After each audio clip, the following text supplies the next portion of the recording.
आप लोग बुलाया गया है। हमारे अपने आवास पे प्रशासन ने चस्पा किया है और मेरे कहीं न साइन होने की वजह से और कि इन्होंने नोटिस दिया है कि सहयोग नहीं कर रहे हैं। ददरी मेला में मेरे खाते को फ्रीज करने की ये लोग तैयारी किए हैं। तो अभी तक विवाद क्या चल रहा है? देखिए, विवाद हल हो गया था। माननीय मंत्री जी के और यशस्वी जिला अध्यक्ष की अध्यक्षता में विवाद को हल हो गया था। ये समझ लीजिए कि 23 तारीख को सुबह 11 बजे मीटिंग भी विकास भवन में हो गई थी। 15 बिंदुओं पर चर्चा भी हो गई थी। फिर भी देखिए, प्रशासन के मन में कुछ और है। प्रशासन ये हमारे शासन को बदनाम करना चाहती है। मोदी जी, योगी जी को ये बदनाम करना चाहती है प्रशासन। और इसी कारण है कि हम 15 बिंदुओं पर मेन बिंदु आप आ जाइए कि सारे मेले का जीओसी अध्यक्ष, नगर पालिका परिषद अध्यक्ष होंगे। तो फिर मैं पूछना चाहता हूं कि जब आप सर्वे सब कुछ करके तो फिर मेला में आपने विघ्न क्यों किया? हम लोग 24 तारीख को सायंकाल 3 बजे और सभी सदस्यों के साथ प्रशासन ने हम लोग के साथ बुरा सलूक किया। मेन मुद्दा वही है।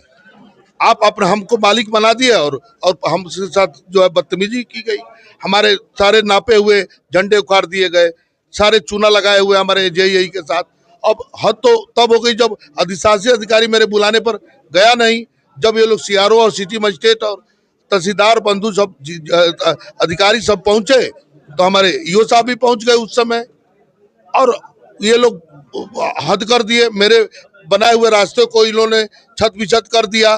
कहे कि आप कौन होते हैं? अरे भाई, आप एक तरफ तो कह रहे हो कि भाई जो जेओसी होंगे चेयरमैन, तो फिर आप मेला में गए क्यों? हद तो तब हो गई जब सुबह 25 तारीख को सुबह सारे प्रिंट मीडिया में न्यूज आती है कि सीआरओ साहब जमीन नापते हुए। तो फिर आखिर में ये जेओसी कहाँ है, चेयरमैन क्या है, बताइए। जिलाधिकारी की भूमिका को कैसे देखते हैं? भाई देखिए, सारे प्रशासन की भूमिका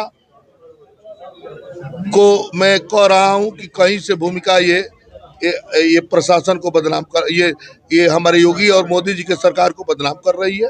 ये अधिकारीगण बेलगाम हो गए हैं और आपके माध्यम से मैं योगी जी को एकदम स्पष्ट कहूंगा कि अधिकारियों पर लगाम लगाइए, एकदम लगाम लगाइए। आपके दरवाजे पर जो नोटिस चिपकाई गई है वो क्या है, उसमें क्या लिखा गया है और कब का चिपकाया गया है? वो सब चिपकाया गया है हमारे खाते को फ्रीज करने के लिए। देखिए, मेन मुद्दा यही है कि ये लोग खाते को फ्रीज करना चाहते हैं।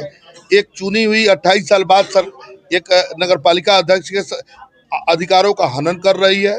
और हद तब हो जाती है जब आप एक तरफ 16 तारीख को हमारे विरुद्ध शासन को लिख रहे हैं और आप 23 तारीख को माननीय मंत्री के साथ अध्यक्षता में बैठ रहे हो। ये क्या दोहरा मापदंड है भाई? आप किसके इशारे पर काम कर रहे हो?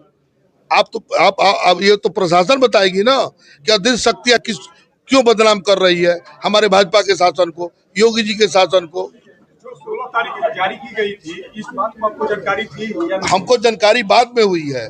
ये तो पूछना चाहिए जिलाधिकारी महोदय से कि इन्होंने क्यों भेजा चिट्ठी एकल खाता के लिए। ये इसकी जानकारी हमें परिवहन मंत्री जयशंकर जी को क्यों नहीं दी गई? बैठकें नहीं होती। जब आप अपनी मंशा पहले ही से जाहिर कर दिए कि हमको खाते को फ्रीज ही करना है, एकल खाता करना है, तो फिर आप मीटिंग करने की क्या जरूरत थी? हमको मालिक बनाने की क्या जरूरत थी? भाजपा के चेयरमैन है, भाजपा के सिंबल पर आपने चुनाव जीता, जनप्रतिनिधि आप बने। इसके बावजूद जबकि केंद्र में जो है भाजपा की सरकार है, उत्तर प्रदेश में भाजपा की सरकार है, आप खुद चेयरमैन भाजपा के हैं, फिर आपके साथ ऐसा क्यों किया जा रहा है? ये तो माननीय जिलाधिकारी महोदय से पूछना चाहिए, सीआरओ साहब से। ये बुद्धिस्ट मानसिकता के आ गए हैं लोग। ये मेले को, ये सनातनी मेले को तहस नहस करने के लिए लगे हुए हैं लोग। ये पिछली बार मैं आपको बता दूं, भारतेंदु मंच पे कवि सम्मेलन हुआ 24 में, मात्र 150, जिसमें हमारे 100 कर्मचारी सफाई कर्मचारी थे। अब बताइए, आपके जो है सनातन में, हम लोग सनातनी हैं, जब तक किसी में भाव नहीं रहेंगे, भजन में, भोजन में, भगवान में, वो सफल नहीं हो सकता है।